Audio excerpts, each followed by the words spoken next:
السلام عليكم ورحمة الله وبركاته. بسم الله الرحمن الرحيم. Good evening, everyone. Estimated guests, artists, curators. How are you today? Good? Are you ready for this? Okay, I would like to introduce myself. I'm Dr. Affat Abdullah Fadaq, and I will be your moderator today with, in the title of this session, Shaping the Landscape in Riyadh, the Impact of Riyadh Art. Our objective is to explore with our esteemed panelists how large-scale public art initiatives like Tuwaiq Sculpture programs shapes Riyadh's urban identity, artistic discourse, and community engagement. We are privileged today to have us with us today, our panelists who are the stars since yesterday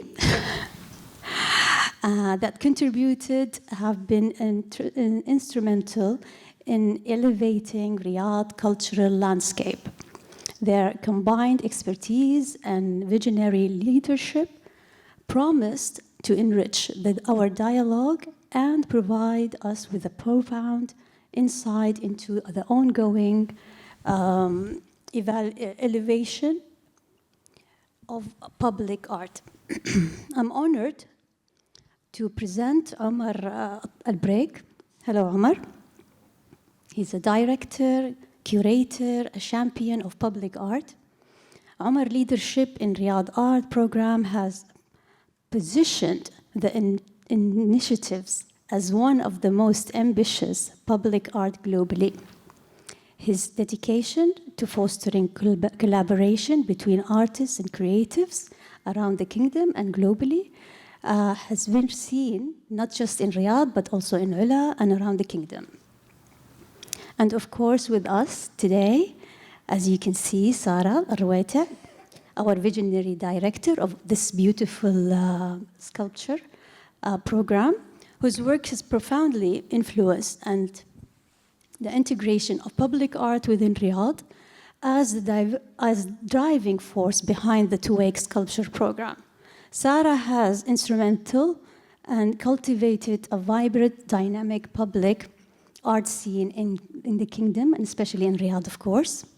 Her vision is selecting curators, artists, and themes that can be part of this environmental sustainability and significantly contributing to the program's success.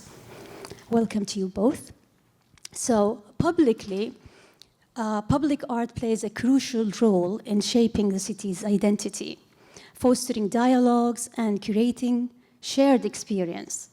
Riyadh has been at the forefront of this transformation with initiatives like Tuwaiq Sculpture Program and Nur al-Riyadh under the umbrella of Riyadh Art.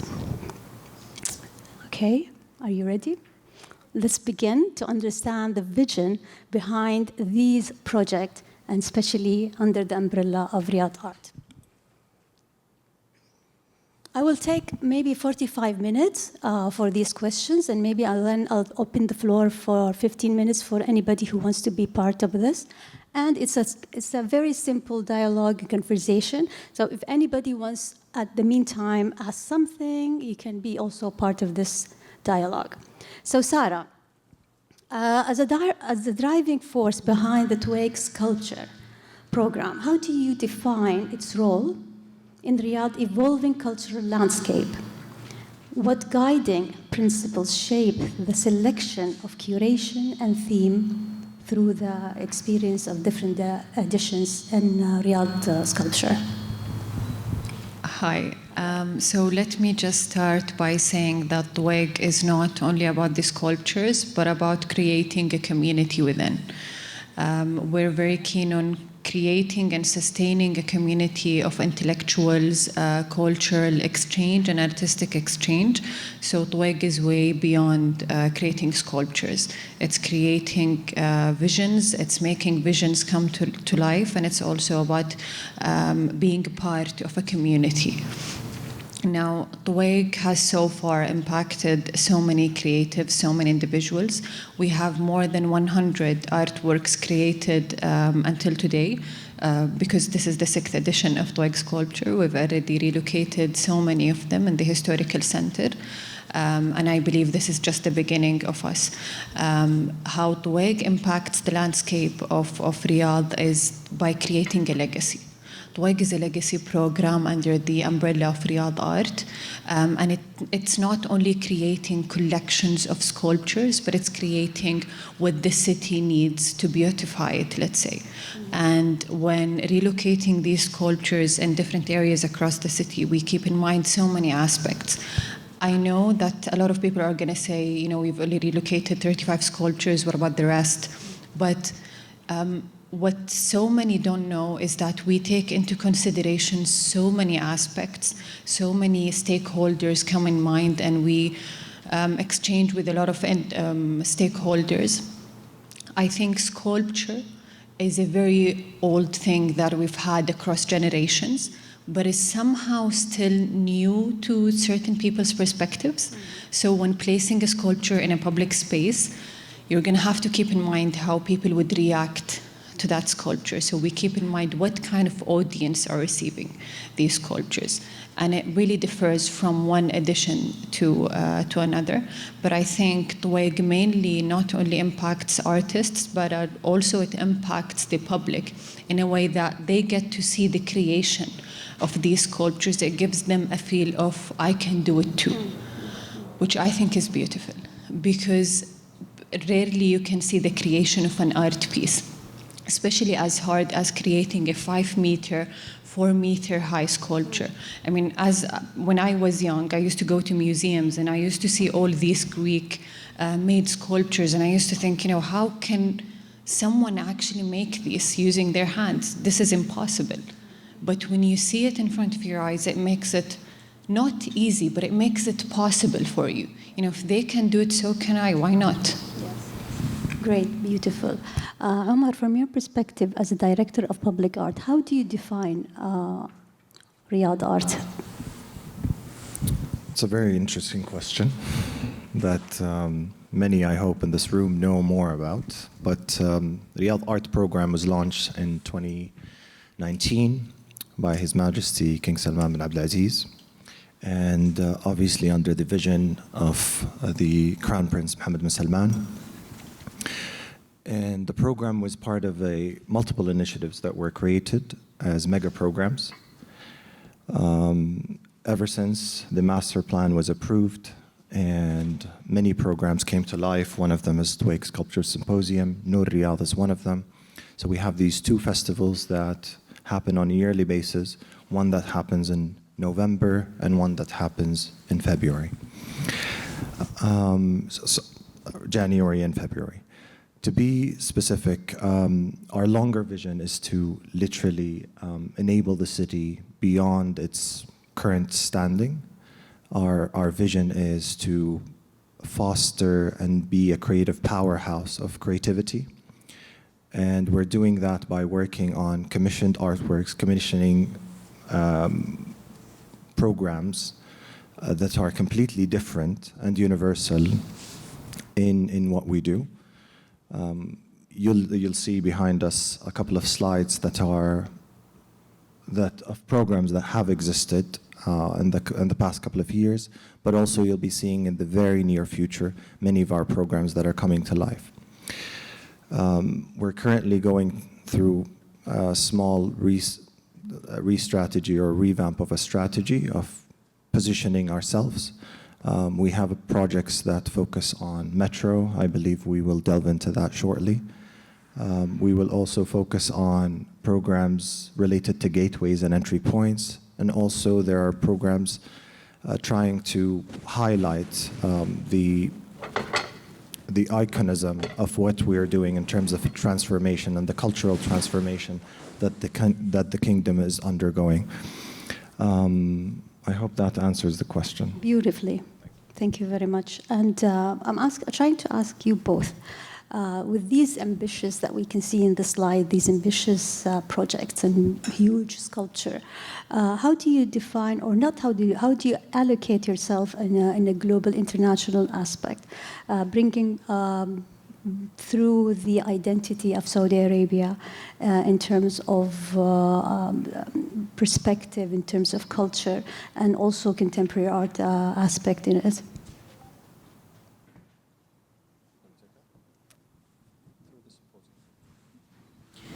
So I think I'll start by saying that Riyadh Art is the biggest public art initiative that's done by a government in the world. And I think this on its own is very empowering. There are multiple programs under Riyadh Art, many of whom are empowered by local artists. I think Riyadh Art gives the power and empowers local as well as international artists. For example, one that comes to mind when you said the identity of Riyadh, one of our programs is called Welcome Gateways. I don't know if you remember, in the past, Riyadh was gated. So wherever you enter from Riyadh, you know you've entered the city of Riyadh. And welcoming gateways are all about the recreation of not a gated city, but an entry point that defines the identity of the city you've just entered. Whether you're coming from الإبداعية, Dammam, wherever you're coming from, it defines that, now I've entered the city of Riyadh. And I think this answers your question of how we're keeping the identity and cultural heritage of Riyadh. So when we're doing these programs, these are things that we need to keep in mind. How can we restore the identity of the city, and how can we also empower local artists as well as international artists? Because I strongly believe that an international element is also something that any program needs to have. So, adding to what Sarah said, zooming in on some of the programs that have come to life very recently and over the past couple of years. If we zoom in on Tuwaiq, there's always this cultural dialogue between creatives, but most importantly, I think also something that you tapped into, Doctora's, the curators and the curators aspect. So on a yearly basis, we try to pair an international curator with a local curator to inspire each other. And from that, something conceptually new comes to life. And then in this way and in this manner, you don't necessarily project a westernized perspective, but rather kind of like a normal perspective that everyone connects to. Again, connecting a universal language through the programs that we have. And the same thing in the same manner is also done in Noor Riyadh, and recently, the previous edition, Dr. Ifat was the co-curator with Dr. Alfredo.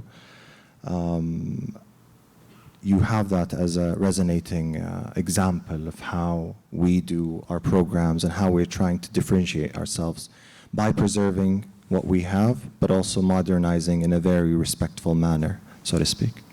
Beautiful. So me coming from a different institution, and as you said, being part of as a curator with Noor Riyadh, I always think about bureaucracy. How do you do it with all these big projects that you're dealing with? How that these challenges you face move smoothly? Can you elaborate in this? Very interesting question.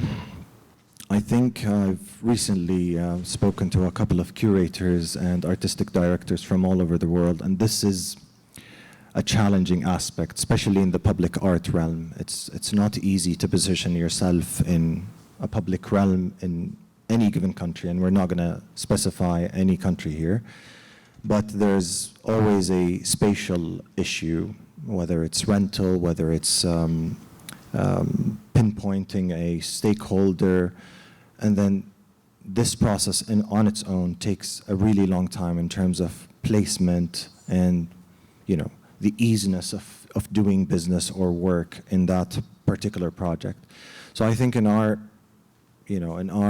perspective and what we are doing today in Riyadh Art, we have the endorsement of the higher leadership. This is a program that is coming from the government, supported by the government, but we're also supported by a unique steering committee that is headed by the Minister of Culture. We also have our CEO, who's a very esteemed architect who's been in Riyadh for many years and has the support and has been supporting us tremendously. We have the executive director of our program who's always giving us unwavering support. So with that into effect, how do we shape our programs? Honestly, I cannot say that we have a lot of challenges. We have the normal challenges, but we don't have the bureaucratic challenges. And that's because we work collectively with every government agency or any stakeholders in our programs. So I can't say for a fact that we have a lot of challenges. We have our usual challenges, which is usually time and bringing things together in a very short period, but we never, ever, ever compromise on quality. Sarah. Joy in the struggle of making. Sarah, you want to add to that? I think Omar said it all, but I mean, honestly, in the past, I think we used to take these challenges very seriously, but now we see it as a way to go through to the end of the tunnel, let's say. And I think, like Omar said, as long as we have the support of the higher management, of the leadership, I think everything is going smoothly, and according to plan. Beautiful. So with no challenges and with these beautiful artistic outcomes that we have from sculpture and from our Riyadh art, how do you, and you tapped into this, Sarah, how do you find the right position of the right artwork in a certain location? And what is that dialogue forms within the space and the audience, and bring another layer of interaction, perspective of the artwork itself? Do you have a specific artwork that resonates through the 6th edition into your head, heart, mind, everything, that he can share that with us, and its location? So we take a lot of things into consideration when relocating a sculpture. Is it going to be an interactive sculpture or not? Are people allowed to go inside the sculpture or not? Because this highly defines the location of it.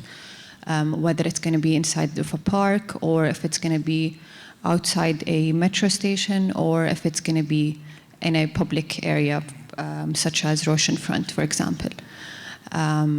I think one sculpture that really resonates with me, I mean, a lot of them do, but one that comes to mind was done in 2021, and it was the first edition that Tuwaiq came under the umbrella of Riyadh Art. In that edition, we had to revamp the whole strategy of Tuwaiq Sculpture so we can elevate and upscale the program. This sculpture in particular was done, I don't think they have a picture here, unfortunately, but it was done by the artist Kim de Royscher. He was a Belgian artist, and it was it looked like a coven, but it was actually Tuwaiq's mountain covered with a piece of fabric. And I remember when he finished his sculpture, he came to me and he said, "Sarah, I would love to see something projected on my sculpture, because I am so into digital sculptures now," which actually caught my attention on what is a digital sculpture, and is that even something that you can do or make. And when we relocated his sculpture, it was at the opening of Noor al-Riyadh, and I remember having this conversation with Nof, and we did a projection on his sculpture at the opening of Noor al-Riyadh, and I remember taking videos of it and sharing it with him.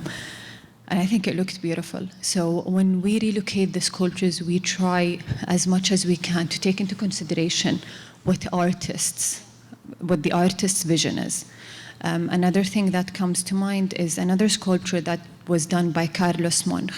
And it was like an arch that's placed now in front of the National Museum. And I remember when he finished, he said, "Sarah, wherever you place my sculpture, I want people to be able to go on top of my sculpture and take a picture in between the arches of my sculpture. So he was very specific, which meant that wherever we place the sculpture, it needs to be accessible for people to actually go on top and take pictures. And the last time I visited, I was very happy to see people actually mingling inside and out of the sculpture. And I think this is the biggest thing that we take into consideration when we're placing artworks. And I think this is why it takes a bit longer, because we're dealing with different stakeholders. So sometimes you're going to have to convince people on what the artist's vision is. Beautiful. Omar, you want to add something? No? I have a question for you, Omar, in terms of collaboration. And Sarah said there is a lot of artists from international artists coming to these initiatives and programs in, around the kingdom. To what extent that these international artists is benefiting from the local artists, and to what extent that local artists also benefiting from these creative individuals? Sure. I think if we look at Riyadh as an example, over the past iterations, things have shifted tremendously from the first edition, given that it was also during COVID and people were relieved to go and experience an outdoor experience that was close to heart. And I think that changed the way people saw urban spaces and urban land in Riyadh, because they've never encountered such a thing. And I think this was one of the first experiences. And again, this is Riyadh. When we look at Saudi holistically, obviously sculptures and public art have existed, especially in Jeddah. But I still remember that moment of change. I remember that moment of people engaging with the artworks for the very first time. So again, there was this dialogue between the curators and the artists from all over the world, and them experiencing and witnessing the artworks for the very first time. I still remember specific artworks and specific moments that I thought that this is definitely going to change the landscape. In terms of dialogue, there's always this, for a curator to come for the very first time in a very short period to understand the landscape. I see so many curators here in front of me and so many creatives that have been here multiple times. I'm not going to name any, but I can truly tell you that from what we've heard and what we've engaged with over the past, is that their idea of what is happening is changing tremendously and rapidly over the course of the years. So again, with collaboration, with the openness of us learning from other religions, institutions, countries, backgrounds, this diverse dialogue really creates and brings something completely new. And I think it's exceptional to see it and witness it today in Riyadh. Beautiful. I left this slide a little bit longer. Just, I wanted to see, these are all the locations that... No. No? Okay. So what is this? So, so some of these projects, what we're trying to say here basically is that these are some of our public art programs dispersed across the city. So when I know someone is about to ask us upon conclusion of this talk about how we include ourselves in various communities. I mean, it doesn't get any better than that. And you know how hard it is to get from one place to another in Riyadh. So you can envision how big this space is and how big this map is. So these are some of our programs. Some are focused on local neighborhoods, and they're going to be through playful playgrounds, artistic playgrounds. We're redefining playgrounds through working with creatives, curators, designers, architects. And we're going to try our best to target the majority of parks across the city in a very playful manner. So again, you won't go and witness your typical playground, but rather it will be a very interactive architecture/art piece that kids, families will enjoy at some point.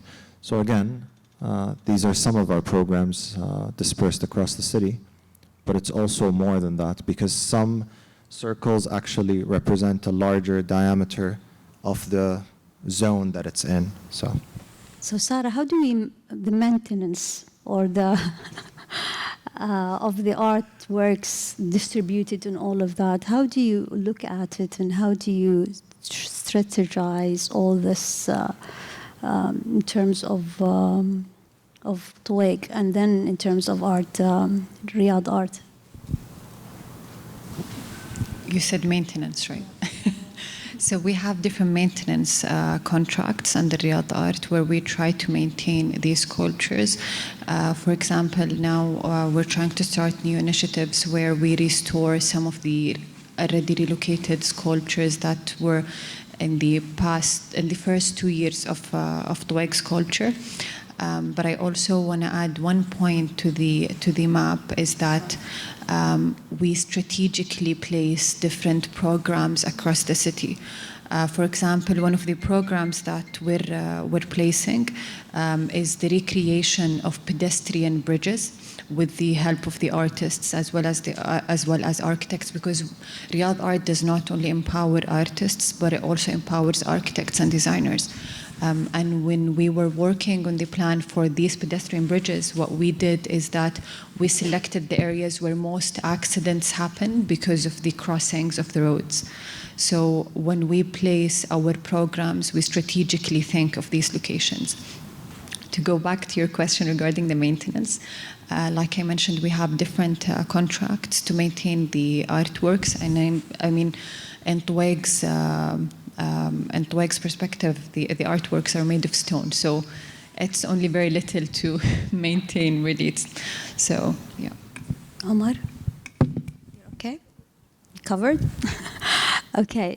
One of the things that when we talked briefly about you when we were very young and playing in Kindi space, yes. How do you see the citizen and the people, individuals, and young children around these sculptures? And what do you think about it in the future? How is Tuwaiq Sculpture vision in the future, and how is it's related to these young individuals as well? I think ever since the introduction of our program, we've covered multiple zones, especially when it comes to Nur Riyadh. We've been at the diplomatic quarters in one of the editions, and then we've been in Jack's for a couple. But we're also focusing on areas where it's heavily condensed with locals, especially people that are not exposed and don't necessarily roam around the city. So, for example, we take Wadi Hanifa. And Doctora, I believe you're the expert on this because you've worked on the last edition.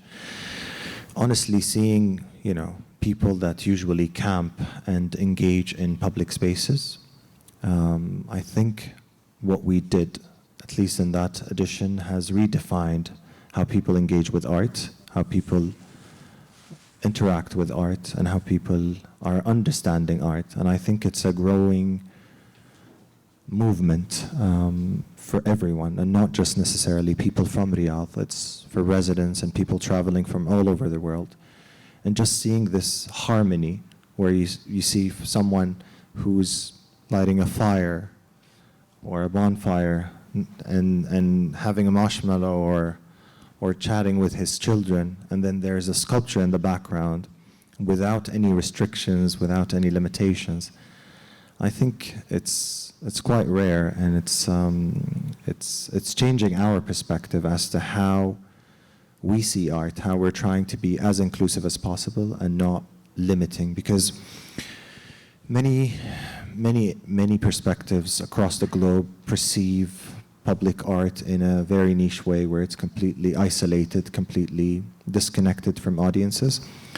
But again, we're trying to be inclusive. Again, one of the things we're trying to do is also, will be announced very, very soon, is to have commissioned artworks inside of all the metro stations in Riyadh, and we have 85 stations, so we will have more than 85 artworks, potentially, site-specific artworks, again, with the dialogue and the curation of international and local curators, and with the help of creatives, designers, architects from all over the world. So I think it will be a very interesting journey. And by that, I mean, usually most of these projects come to life over the course of 10 years, and I think we're going to all witness that in the next 2 to 3 years at most. Great. Sarah?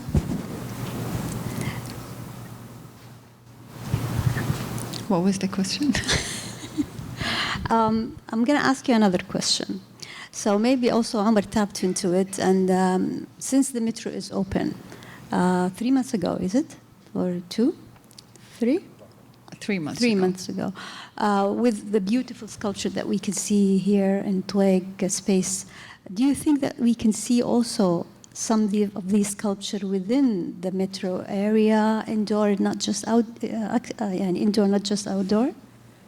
I think everything is possible. So we'll leave it to the upcoming few months for us to see whether it's possible or not. But I also want to add something to Amar's point about integrating public art into the lives of the citizens. I think what we're trying to do is normalize public art, and this is very important because, yes, we've always had artists in the kingdom, we've always had art, but not everyone is familiar with having public art installations around them. So what our programs are trying to do is normalize having public art, whether it's through reimagining neighborhood playgrounds, for example, where you're growing the younger generation. I mean, in my generation, when I was young, it was horrible for you to decide to study art. I mean, it's like you had no future. What are you going to do? You're going to draw something, you're going to display something. And I think what we're trying to do is normalize having that kind of passion, normalize having it as a career even. And I think it makes it slightly easier for the public to accept public art when it's installed around them. So public art is creating this experience of dialogue, belonging, identity, and this is what you want to do with these all project that you're an initiative that Riyadh Art is preparing for the city, not just Riyadh city, but the whole kingdom. From your perspective, Sarah, and I'm going to ask you, what do you want the audience who are coming here, visiting this Tuwaiq and seeing all these sculpture around the city, what do you want them to take from it?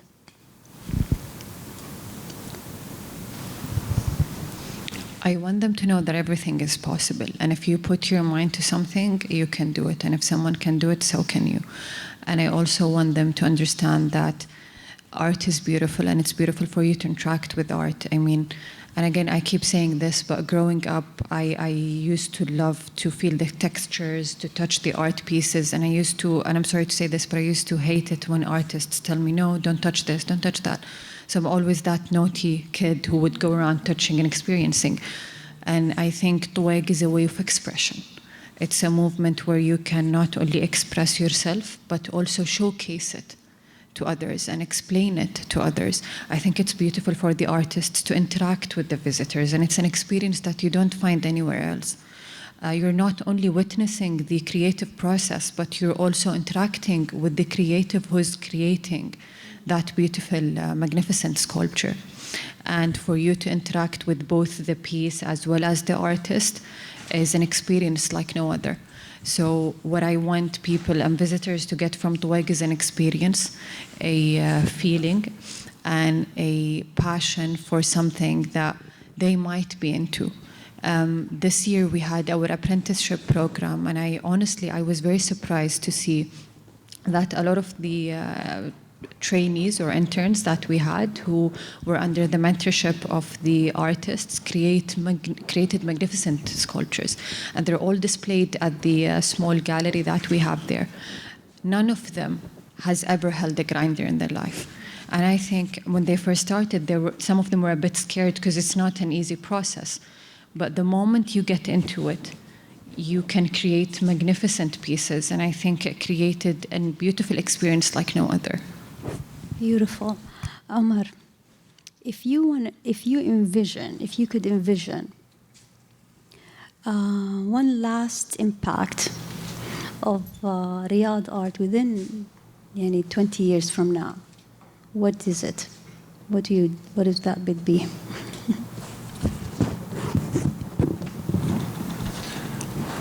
Okay, I will go back to the apprenticeship program, but to a different one. The apprenticeship program will, inshallah, exist in most of our programs across Riyadh Art, and I think it's been setting beautiful grounds. And I will use a very interesting example of someone who was in our apprenticeship program in Noor, and it's Ibtisam Saleh. Ibtisam is also, a few years back participated as an apprenticeship, and then moved from, where's she? She's there with us. She moved from that program and graduated from that program, and then joined us later to the year after in Noor Riyadh. I think if someone asked her during that program that she was going to be an artist in Noor Riyadh, she would say no way. But she not only did she join us in that particular program, but she also participated in Tuwaiq this year, and we're utterly proud of her and all of the participants in the apprenticeship program. So if you ask me, what do I envision in the next 20 years? I can tell you and assure you that what we've witnessed in the past 2 years only shows us exactly what's going to happen in the next 20 years. And I think that this generation doesn't believe in the word impossible anymore, and I think that's very, very powerful. I don't think that it's only that generation, to be honest. We all, صح? Okay, from that point, I will open the questions for the audience. If anybody wants to have any question, want to ask.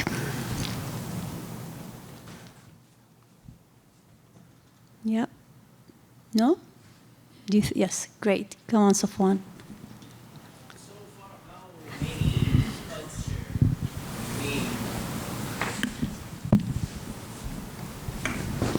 Assalamu alaikum. First, thanks for this amazing talk.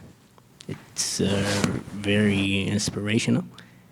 My question is, so far, how many sculpture being already installed, and how many sculpture about to be installed, and what are the challenges you faced for these sculpture to be installed? Because it's, I think, one of the largest installation for these sculptures.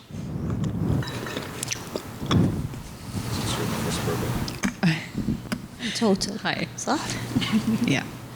So I think Tuwaiq has the biggest collection of public art in the kingdom now.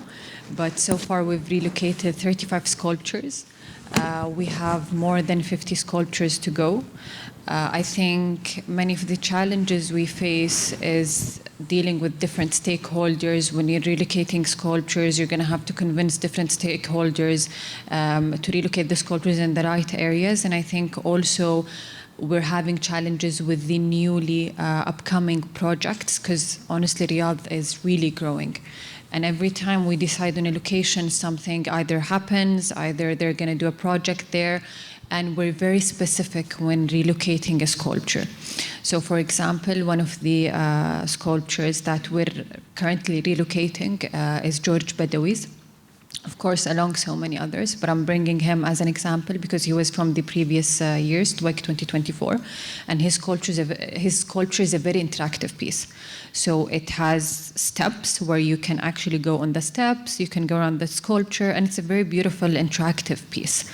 Now, that piece, the best location for it has to be not only a public space, but also a space where people are going to go have picnics, take pictures. So what we take into consideration is not only the space, but when they take pictures, what's behind them. And that's something that we take into consideration, because when you're standing in front of that sculpture with the arch, what's behind you? So we take a lot of things into consideration. Another sculpture I'm going to bring that comes to mind is a beautiful piece that one of the international artists made. And it was like triangles.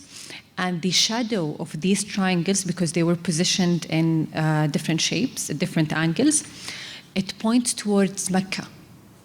So what he wanted to create, the shadow of that sculpture had to point towards Al-Qibla, Mecca. Now, when relocating that sculpture, you're going to have to keep in mind that you want it to actually point towards Al-Qibla, Mecca, which is the whole point of the sculpture. And this is why sometimes it takes us a bit longer for us to relocate the sculptures, let alone the infrastructure works and the different studies that come with it. For example, sometimes when we decide in a location and we start digging, we start doing our surveys and studies, we realize that the floor is not strong enough to hold a 5-ton heavy sculpture. Now we've wasted 5 months of work. So it's a really long process that goes through. Thank you. Yes, please. Sarah?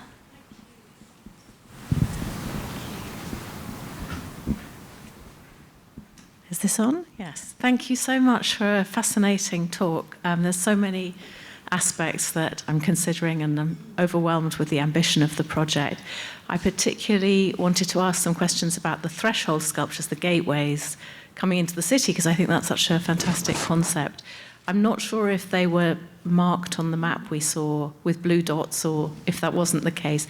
I saw that one was really far out. Is this because of the developments expected in those zones? Are they all in place? Could I just hear a little bit more about the gateway sculptures, please? So honestly, Riyadh is expanding, and it's getting bigger and bigger. And I think now what other projects are doing, for example, الذاكرة is becoming its own. Qiddiya is becoming its own. So it's somehow expanding with so many projects, and what we're trying to do is keep track on these projects. So every now and then, we need to revisit the master plan, because like I mentioned, that's one of the challenges we face when relocating sculptures. A lot of the locations that we've allocated for previous sculptures have now been cancelled due to other projects coming in. So a lot of times we face difficulties with this, especially when you put months of hard work and then it just comes and you're going to have to remove it all. Yes, Mohsen? One question. Yeah? I'll add to what Sarah was saying as well. So yes, the spots have been allocated in terms of placement, because these are spaces that have been, let's say, the pinpoints and the entry points and exit points of Riyadh. And gateways will not be like any other project that people have experienced. Again, it's not your typical gateway where it's just, an arch or an entry point. They're going to be places of experimentation. They will have their own galleries, some of them. So you'll be able to stop as you're leaving in or getting inside of the city to actually experience the artwork. Some will have rooftops. So again, most people will not say at some point, obviously this will exist for some, but someone will say, instead of I'm going to take this Jeddah road, someone will say I'm taking that particular artworks road. So we truly envision that will revamp the city. Besides that program, we also have a program called Art on the Move, which is going to be around, they're going to be monumental artworks by local and international artists, working with also architects to revamp the intersections. Most locals here identify, especially in Riyadh, Riyadh as exits and roundabouts. But now we're trying to revamp that by identifying these certain intersections through these monumental artworks that have a cultural significance, that have a cultural context coming in. And whether they're done by a local or an international, again, just be ready to be surprised and wowed in the next couple of years. Thank you. Mohsen? Hello, thank you so much. I have two questions, but maybe I'll just start with one and come to the other one after. The first one is that I think it's quite an interesting and exciting method of working to commission and acquire artwork or sculptures, public artwork, without maybe thinking about a site from the beginning, and maybe that being something that happens later on in the process. That's really, really exciting, and I can imagine there's a lot of sort of dialogue and conversation around that. It's also interesting because when these sculptures are relocated, they sort of become landmarks of that site that they're in. I had a question about the playgrounds you talked about. It's also very interesting and exciting to think that artists are able to produce landmarks from within these specific communities. Do you imagine that the playgrounds will operate in a similar way, or will they be a little more sort of site-specific works? It's a bit of both, honestly. So I'll talk about the model that we've worked on, again, bridging and having a dialogue between architects, designers, and artists. And it's also pretty difficult for a lot of artists to actually envision these playgrounds because probably they've never encountered, again, if you can imagine across the globe how many artists have done such works, I can only think of 4 or 5, even 10. But we've received over 100 submissions in the past 2 years. These artists will be announced very, very, very soon, I can assure you. But in terms of methodology and how they've conducted their works, some of them have visited and understood the landscape of Riyadh in this project specifically. So they created specific models or playgrounds, playful playgrounds around the fabric and the DNA of the city. Now, this DNA could shift from one place to another. Therefore, we allowed for a bit of room and playfulness where they could reiterate some of their works as soon as they come on ground. So even we've allowed for some of them to change in a couple of years. So again, nothing is really set in stone, but some of these artworks fall under the guidelines of specific zones and specific zoning areas, and they run through the design guidelines, etc. Okay, thank you. Pierre?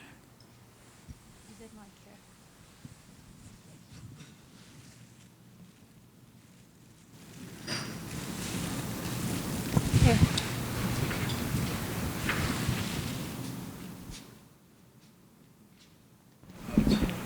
Yeah, hello. Just, I've been touring all over the place, not only in Saudi Arabia and Riyadh, and I believe that Riyadh has the capacity to become a kind of open-air museum in the world, and probably one of the best. If you compare Riyadh, I would compare it with one of the places I love is in Brazil, Inotim.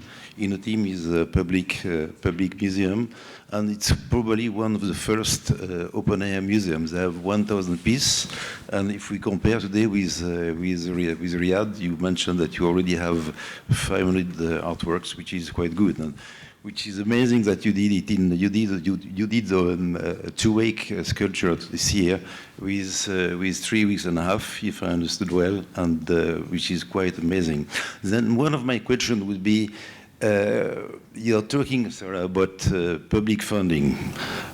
We're talking public park, public money, but I think the future too, you're talking as well with new generation, you should consider as well to open the funding to privately.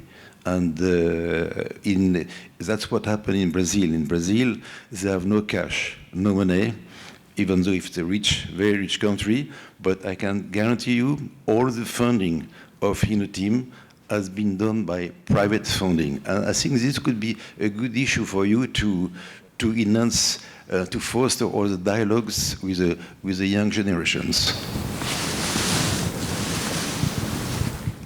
I'm not sure if that's a statement or a question. It's then. In fact, are you planning? I think you should not hesitate to do fundraising with young generation. You have young leaders. The industry is building in Riyadh. Then why not to open the open source to fund artworks? You know. I mean, like I mentioned, Riyadh Art is a public program that's funded by the government, and it already empowers artists, designers, locals, emerging artists, and even architects. So it's already an empowering programs, and what's amazing about Riyadh Art is that it's already funded by the government. So we don't really need to seek private funds because Riyadh Art is already empowering local individuals.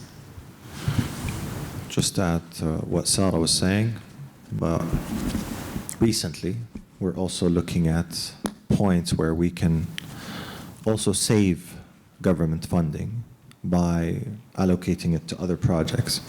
So we also work with partners. For instance, the slot that we're in here today, we have a venue partner, which is Roshan Front. And they've allocated the slot to us for the past 2 editions. And we're always open to embarking this collaboration spirit, this partnership spirit. So we've worked with Kareem, we've worked with Nova, Signify, many partners across the years, and Visit Saudi. So again, this mechanism of funding will surely change, but I think it will come in gradually, and it will support in specific specters, so to speak. And another point, do you have in mind to open the Tuwaiq to digital art sculptures?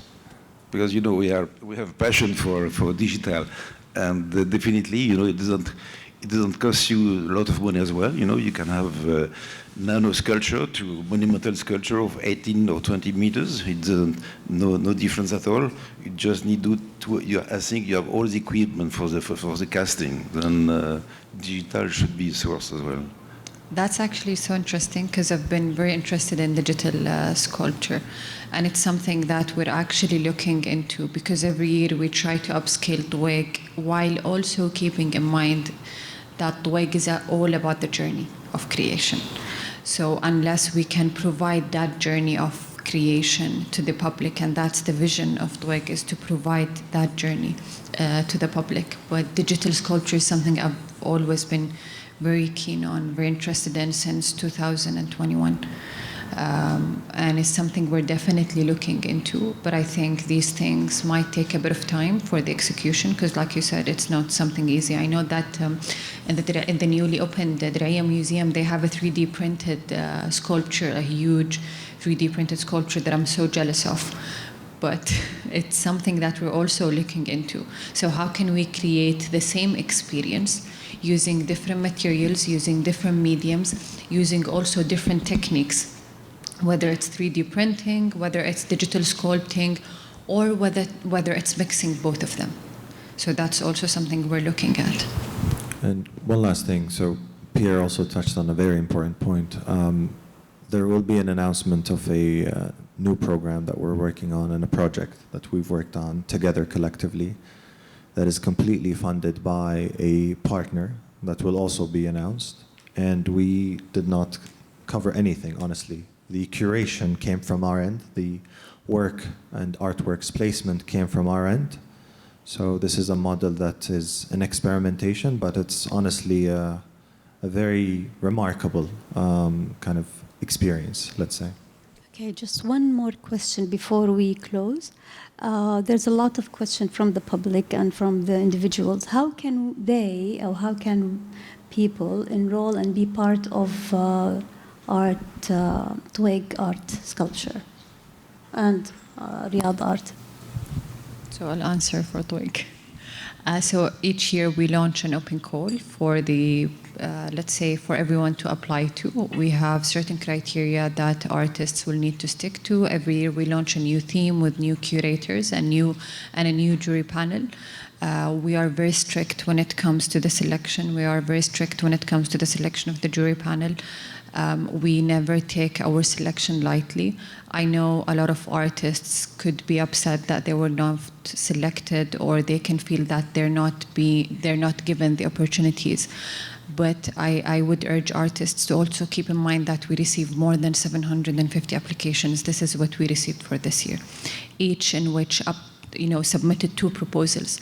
So the jury panel goes through more than 1,000 proposals for them to select only 30 artists to participate, which is not an easy process at all. It takes more than 1 month to proceed. After that, we go through a whole internal process of vetting the artists, checking their profiles.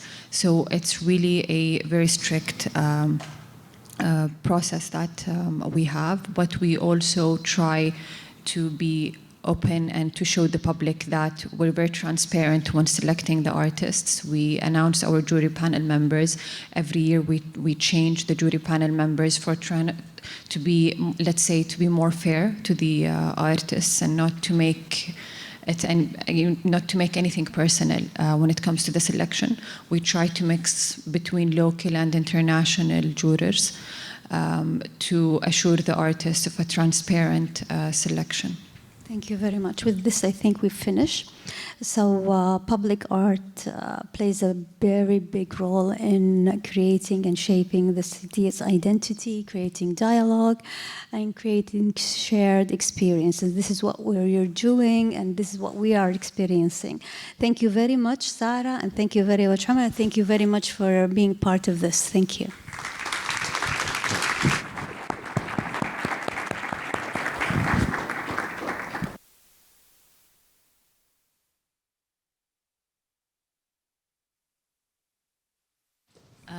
Before we wrap up this talk, I would like to thank our curators, Sebastian Montoya and Dr. Manal. We have something small for you both. If you can both come to the stage, please.